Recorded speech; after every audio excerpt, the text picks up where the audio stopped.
Good morning. Let's go through how to write your outline that you can bring in with you on exam day. It's not a requirement. You're not turning it in. It just might help you if you put an outline together prior to starting to write your paper next week on exams. You notice it's a Roman numeral outline, so you can follow the same outline that I gave you on the previous PowerPoint that explains how to put your argument paper together. So Roman numeral 1 is where you'll introduce. It's the introduction paragraph. So you're going to introduce your paper. In that introduction paragraph, you want to make a note to include my claims. So like right here where I have A, instead of you writing include my claim, you could actually do like include my claim and then maybe underneath it put a little 1 and actually write out what your claim is or what the basis of your claim is if you want to do it in shorthand. And then where it says B, hook readers in with a question or a witty statement, maybe put your question or your witty statement there. And again, if you don't want to, you don't need to put it in complete sentence here. It could be just like a note to yourself as far as what your hook's going to be. That's going to draw me into your paper. So it could be a question that you want to ask the reader. It could be a really witty statement. It could be a fact, a statistic, whatever you want your hook to be that's going to draw us in.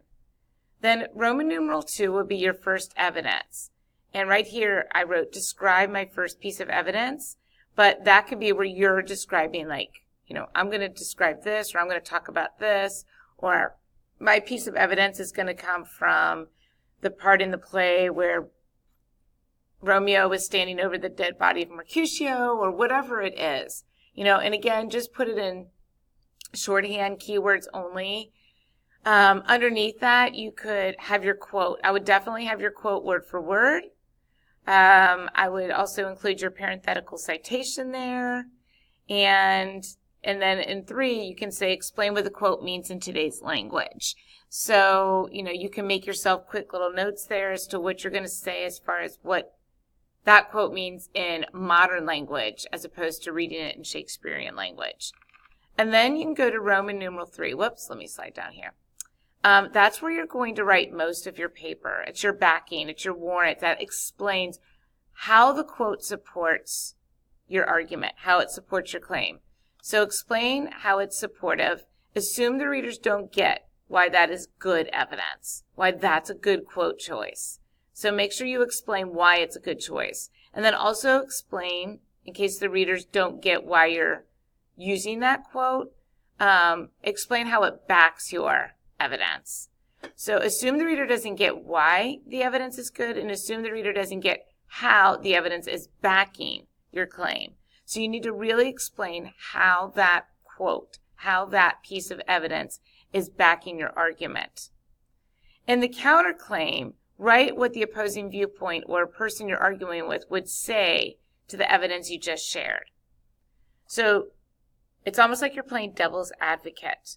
In the counterclaim, you're saying, this is what my opposer would say. This is what the person I would be arguing with would say in this part of your paper.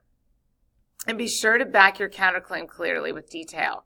Like if they say, if they're countering what you just said, they're going to counter it with like some evidence from the play. And you can use a quote as your evidence, or you can paraphrase. You can talk about a certain point in the play if that's what you'd rather do. Next, you're going to have your rebuttal.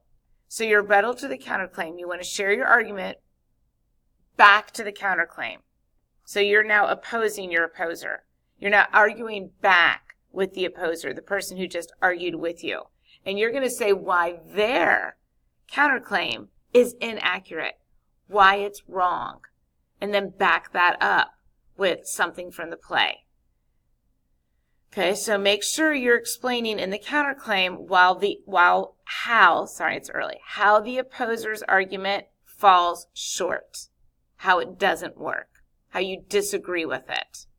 Then you repeat that whole sequence with your second piece of evidence.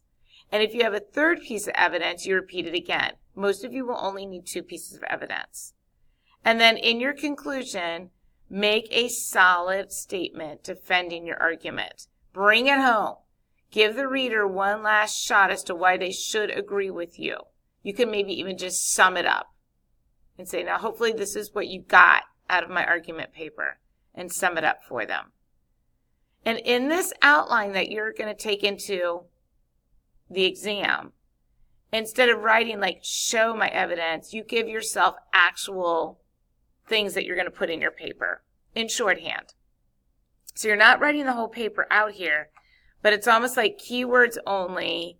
You're putting together an outline of what you're going to actually write on that day. So when you have your outline next to you on exam day, even though it's not in paragraph format, not in complete sentence format, you've got a lot of notes there for yourself. So now you just have to like write it out. So it's almost like a really rough draft to your paper, and you're writing that final copy on exam day. And I hope that helps. On Friday, you're able to work on that. So that's tomorrow. So tomorrow you're able to work on this. You can ask me if you're on the right track. You can ask me for help if you're getting stuck. You can use my textbooks to try to find quotes you want to use, or you can use the Chromebooks to get online and look at an online version of Romeo and Juliet and find those quotes that you want to use as your evidence. You want to find maybe some things to use in the counterclaim and the rebuttal too, if you want to make those strong. Okay?